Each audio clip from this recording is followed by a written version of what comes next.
These are the 11.1 notes on integers and absolute value. So we're going to start with some new vocabulary. Integers are whole numbers and their opposites. They are, probably you've also heard, positive and negative numbers.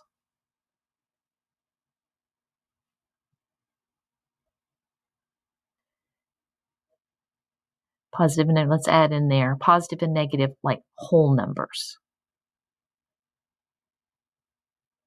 Okay, and that's not exactly right because whole numbers are numbers like 1, 2, 3, 4, 5. Whole numbers are always positive.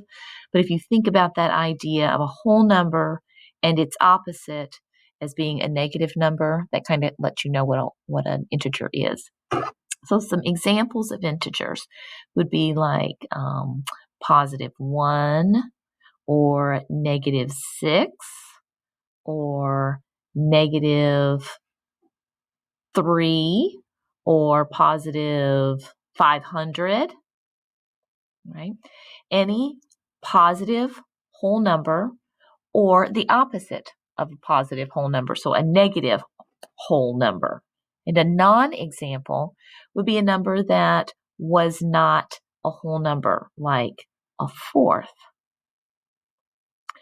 or negative 0.36 or negative 3/5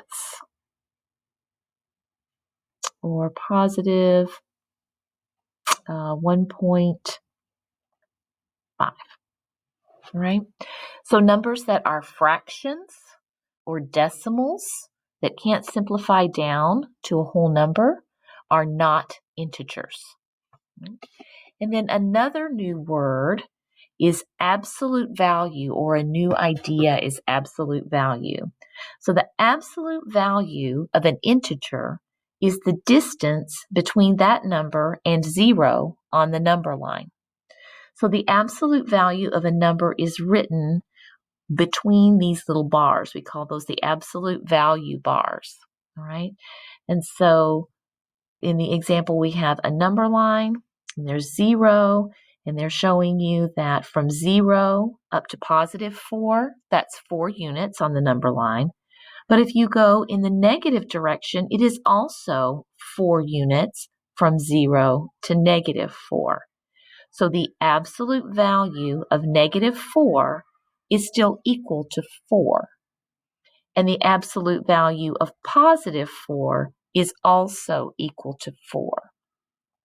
A thing that students will get confused with, they will think that it just changes the sign.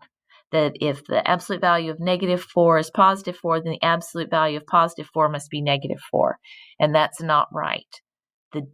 The definition of absolute value is that it's the distance between 0 and the number. Okay? So let's do some examples. We can look at that a little bit more closely.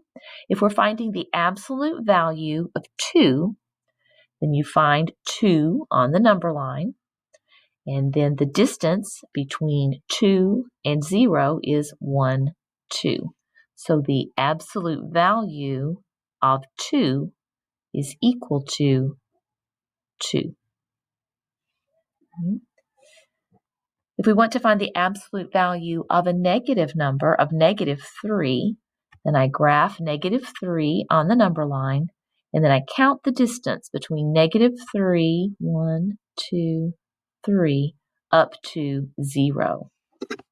The absolute value of negative 3 is equal to 3. Have you noticed that an absolute value is always a positive number? And if you think about that, isn't distance always a positive number? Can't really have a negative distance. I guess maybe if you're going backwards, that could have sort of a negative feeling to it. So then we're going to compare absolute values using greater than and less than and equal to. If we have the number 1 and the absolute value of -4, let's use a number line. I'll draw my number line. Put 0 there in the middle.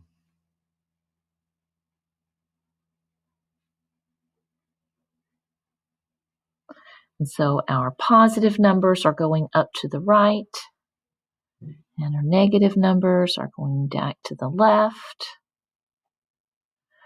So +1 is right here, and -4, 1, 2, 3, 4, is right here. So the absolute value of -4 is 1, 2, 3, 4. And the absolute value of 1 is 1. So which one's greater? Oh, 4 is greater. So if I'm comparing them in this order, I have to say 1 is greater than, no, 1 is not greater than. I said it and then I wrote it wrong. 1 is less than the absolute value of -4. Right? So I had to go back and write it in this order. I'm comparing 1 and -4. 1 is less than the absolute value of -4 because the absolute value of -4 is equal to +4. Okay, here are a few you tries.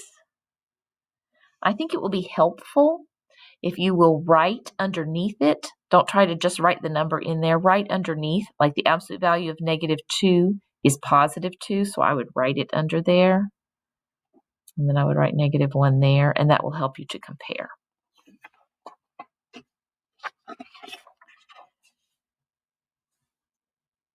And next we have a real-life application where we are comparing the freezing points of some different substances. So the freezing point is the temperature at which a liquid becomes a solid. So we compare butter, which freezes at 35 degrees. That means that if you think about it, that's above the freezing point of water, that butter will be solid. So if it's any warmer than that, then it starts to melt. And you know that butter melts pretty easily.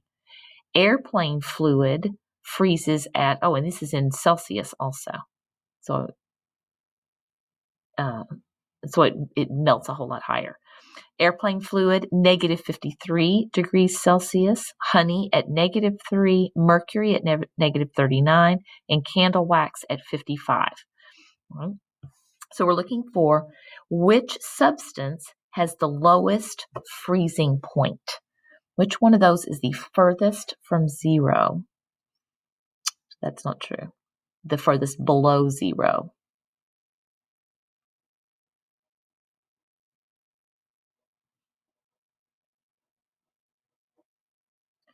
And it looks like -53 is the farthest away from 0.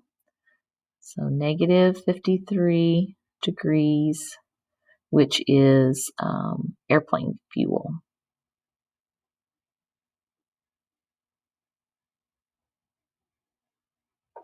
Do you think it's important that airplane fuel would not freeze easily? I was just thinking about that. I guess I wouldn't want my airplane fuel to freeze up when I got up in the clouds. And I guess if that was a problem, they could figure out a way to keep it warm, right? But it's convenient that it has a pretty low freezing point. And then we ask, what is the freezing point of mercury or butter closer to the freezing point of water, which is 0 degrees Celsius? Right? So which is closer to 0? Is that mercury at -39 or butter at 35? And it might help to visualize that with if I have 0 on here, maybe I count by Let's count by fives. 5, 10, 15, 20, 25, 30, 35. So here's 35 for butter. And then if I'm counting this way, 5, 10, 15, 20, 25, 30, 35. And I have to go on down further to get to 39. So butter is closer than mercury. This is mercury down here.